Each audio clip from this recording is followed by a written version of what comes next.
motor ko, grabe iyak ako ng bossing eh. Kasi yun lang yung meron talaga ako, isang bagay lang na meron ako, yung motor ko lang. Paano kaya ron kung di tayo nagkasalubong, no? Siguro, nakauwi na ako ng Surigao bossing. Kasi last money ko na yun eh. Ayun, nagkita tayo. Ayun. Tapos ngayon nasa... Kaya nasa Taiwan na ako, men! Hindi mo akala. Grabe ang buhay, no? Boy, putay na, bumangon kayo dyan. Bumangon kayo sa pagkalubog nyo dyan. Kaya nyo yan. Dati, sa damuhan lang ako natutulog. Mga kasama ko, di ako sinasamahan. Pero putay na ngayon, pre, nasa Taipei 101 na ako, oh. Putay na. Akalain mo, kasama ko ang pinakasikat na vlogger, si Kong. Ay, hindi nata ngayon. Hindi, kung TV pa rin. Kaya boy, kaya na, bumangon ka. Kaya mo yan. Yun lang, power.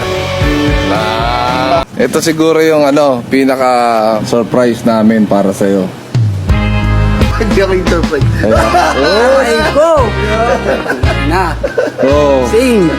Kanino yan, sing? sa'yo yan. Surprise namin sa'yo. Na! Yan yung motor mo. Dati gusto ko lang mabuhay kahit di na ako maging masaya. Ngayon, na-realize ko, masaya pala mabuhay. Sana maiwan ko ng dating ako. Boy, salamat ah. Hindi mo ba naiwas?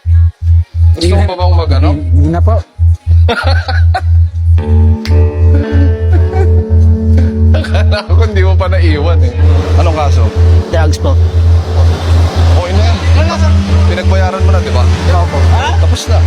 Parang nabutungutan din ako ng tinik na parang may tao rin palang di ka i-judge.